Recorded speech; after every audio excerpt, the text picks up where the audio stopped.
Hi everyone, and thanks for stopping by to my channel and another one of my videos. In this one I'm going to go through the S.H.Figuarts Avengers Infinity War Iron Spider.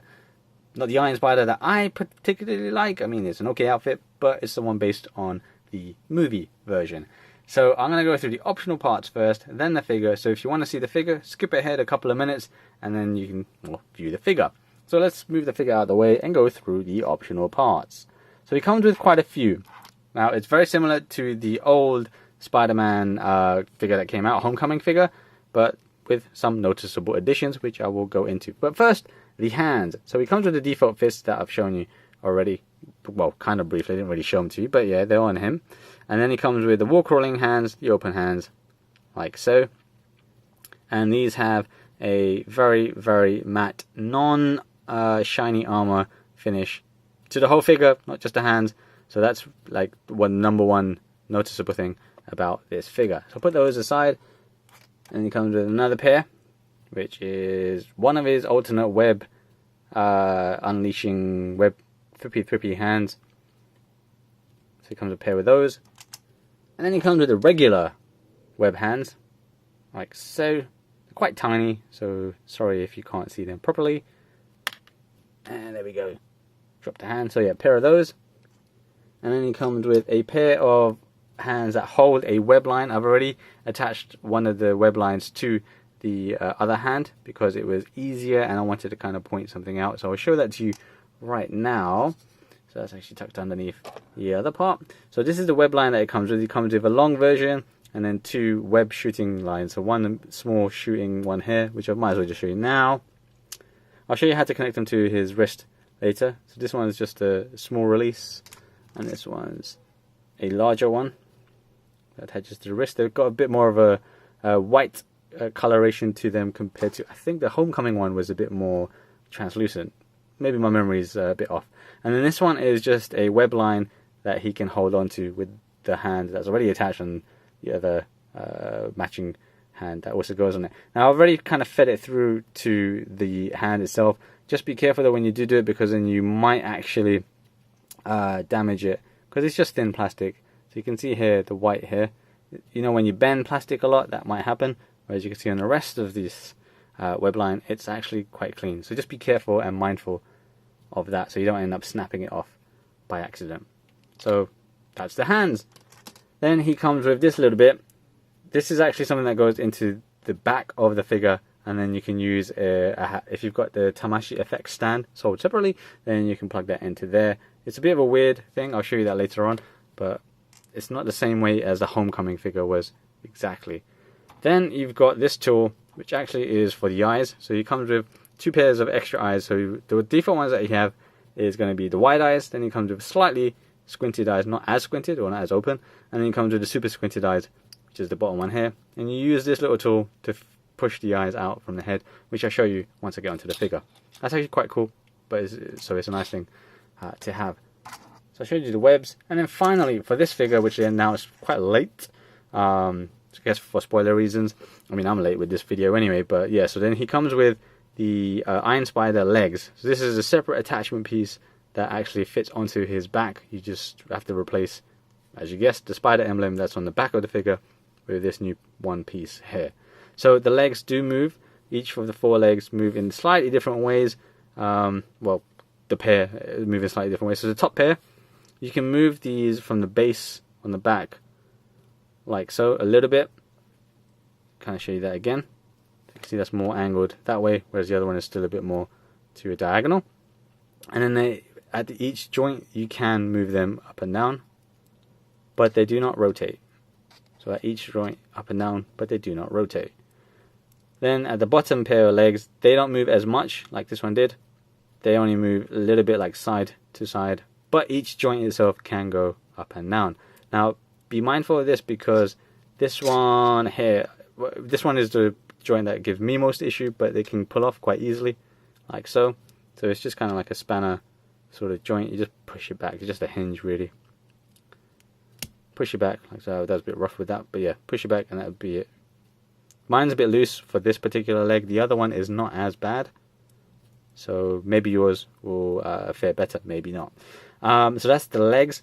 these are actually a nice metallic gold. The promo pictures made it look like it was a very, very ugly gold color. So I'm glad these actually look a lot better in person. They are still a bit on the thick side, but it's okay. It's nice for what it is. So I'm going to show you how to put that on in a moment. And this is the Iron Spider figure itself. So first up, you can tell straight away that it doesn't have the shiny finish that the armor is supposed to have. So they've kind of cheaped out, frankly, on that part. It basically is just a repaint of the Homecoming Spider-Man S.H.Figuarts figure. So that's kind of disappointing. It's just complete matte finish, no shininess, nothing at all. Just give you a closer look. I mean, it's reflecting, that's because of the harsh lighting I've got on it, but it's not shiny. So that might disappoint some. It might be a good thing to some others. So yeah, so you can see the details, the gold paint that's applied based on, you know, the Iron Spider outfit or armor, going from, you know, to the boots as well. So it looks good in detail wise, but again, it's not shiny. So yeah, that's going to be a subjective thing for some people. So then the articulation, very similar to the Homecoming Spider-Man. He's got pretty good articulation for the size of him. By the way, this is about 14 centimeters. So looking up, you can look up a good amount. You're doing some good stretches there. Looking down, side to side. My joint in the neck is a little bit needs to be reset, so we can't move to the tilt to the right as much, but you can do it. And then you can look in either direction. Shoulders, you can move those around, and you can pull them out with a butterfly joint. Both shoulders. I will say though, mine, that's what I was going to get to exactly. Eventually, well, very quickly, were quite terrible in that they always fell apart. Not just the left arm, it was on the right arm too. So you might see that happen a few times during this video. Hopefully not, but it is annoying. I didn't really have that same issue with the Spider-Man Homecoming figure, but I do have it with this one where, yeah, it just comes off quite easily. Not just the shoulder joints, it does happen on the torso occasionally too, but I think that's because I'm kind of stressing it a bit too far. So keep that in mind. So that's the shoulder, and then he's got a bit of a swivel on the shoulder right there. No bicep swivel because of the shoulder, I guess. And then he's got the bicep curl, and then he can move his wrist up and down and twist it like so. Here's the gauntlets too. So the Iron Spider has slightly different web shooters, call them gauntlets, but yeah, gold and blue. Crunch wise, hopefully the joint doesn't come off when I do the crunch, so he can crunch forward good amount. You can bring his legs up so he can touch his toes pretty much. I don't want to push it too far. He can definitely do it, but usually, yeah, there we go, the joint come off, and the elbow one, shoulder one. So there was me just stressing it a little bit too much. So you can see inside I stressed it way too much, pushed it over the limit, and that happened. But you just patch it back and it shouldn't be too much of a problem. And yeah, reset it. Actually, I've just kind of attached it poorly. Let's do that again. Oh, there we go. So it doesn't look too bad. And let's put his arm back on. So I didn't really have these problems, like I said, with the Homecoming figure. This one seems to be just too loose. I'm just going to have to, you know, hope for the best for the remainder of the video. See, I didn't have this problem with the Homecoming one. Not so much anyway. So I'm kind of, yeah, let's just say annoyed by this point that it happens here. Anyway, so you can crunch, and then you can also tilt side to side, and then twist and shout. No, you can't shout. And then for the legs, you can bring his legs all the way up. That was probably the better way. Should have just waited, I mean, for that. Bring him all the way up. He's got a bit of swivel on the upper thigh. Not too much on the outer twist. So, it's okay. Gets the job done. Then the knee. And then the ankle, which is decent. Better than the Captain America one. You can point forward. Bring it up. Rock on it. And then the toe pivot. He doesn't have pull down on the hip, but he doesn't really need that anyway. Belt was loose, as you saw. I'll show you that again. But otherwise, yep, that's the articulation for Spider-Man. Pretty much the same as the Homecoming version from what I recall. But it is annoying, more annoying purely because of everything just comes apart with this guy. So then, changing his hand, I will put the web on and then change it to the web shooting hand. So kill two birds with one stone. So let's go with the short version. So what you do is you grab this, same as the Homecoming one, put it onto the hand, I'll kind of twist it up here because that's where it should be coming out from. And then I'll grab the web shooting hand. Yep, this is right hand. And then just sandwich it in. Easy as that. Just line them up. Then when you want to get a good shot, a good photo. And there we go. That's the hand changed. So I'll leave that on there for the time being. Then what we want to do is also change his eyes. So you pop off the head like so. That was pretty easy to do. Get the tool. And then you can just push that in and then feed the eye out. It's got quite a long peg on the eye, so it should be easy. If you don't have the tool or you lose it, you can actually just use the lid of a biro pen. Works the same way. So that's that. And then I'll open this and then I'll put in one of the squinty eyes. It's going to look a bit weird now. So there we go. The squinty eye is going in. There we go. And there's the squinty eye. Then replace the head, and that's it. Simple, easy, same as the Spider-Man Homecoming figure 2. Then, the main thing for this one, move that eye, hopefully I don't lose it, is to actually change his, attach the extra legs. So this one, you can see there's a bit of a flap-ish kind of thing on the back of the spider here. You kind of have to just dig a nail in there, and then lift it up, and there you go. Then all you do is just replace it with this. Before that though, I'll just go back to this little peg extension piece here. So this actually plugs into there, and then a stand can plug into there. Apparently that's how it works, but I haven't really tried it, and I didn't quite get it. I mean, if you did that and then this, then you get a big gap. But yeah, that's how you do it. Anyway, putting the legs in, you just have to put it in properly, not like I was doing it. Here we go. Now you do it properly. Fits in nice and snug. If you want to take it out, the same thing. Just put your nail in there and pull it out. Or you can try and pull it from the legs, but probably not recommended to do that too often. So yeah, now the legs are attached to him. Okay, ignore the eyes and the web shooter. It looks a bit weird, but legs are attached and you can move them around as I demonstrated earlier on. You can kind of rotate on the upper legs. And then the bottom pair, don't move too much. You're not really going to get, there's that scene in the movie, spoilers I guess, where he grabs onto a certain character and he rolls away with them, with the legs combined.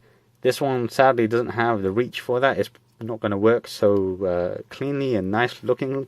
So yeah, that's a bit disappointing with the reach on it. But in terms of posing it as he is on his own with Spider-Man, doing some, whatever pose that he needs to do for his own sake, then it's perfectly fine and adequate. So I like it. It does look decent on him.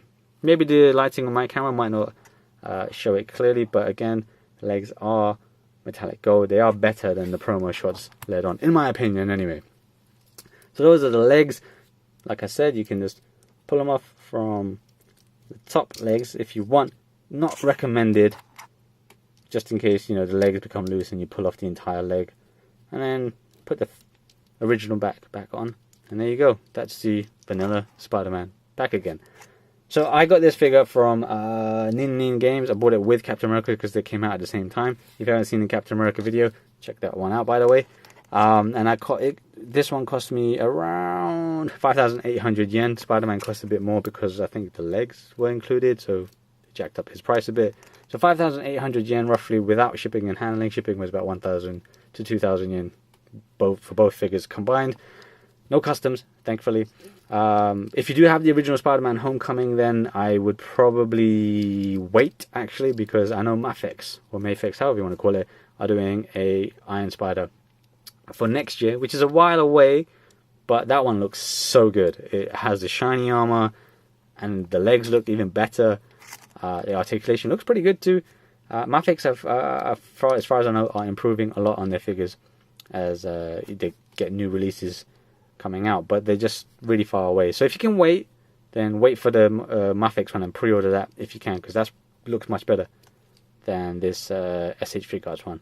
It is disappointing that S.H.Figuarts kind of were a bit lazy or cheap. I don't know how you want to call it, but lazy is my opinion. So it would have been nice if they actually went all out and gave him the shiny armor and gave him slightly better, thinner, more long-reaching legs. Maybe added like an extra joint that you could add on to it to give him the extra reach to do that key scene that happened in the movie.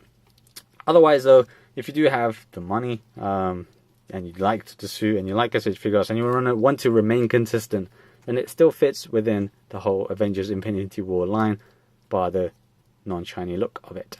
In any case, thanks for watching. Check out my channel for more videos on figures and other stuff in my collection, and I will cover the remainder of the Avengers Infinity War figures that are in my collection that I've just been too, not lazy, just busy to go through, and then the other ones coming out shortly. So take care, enjoy, peace out.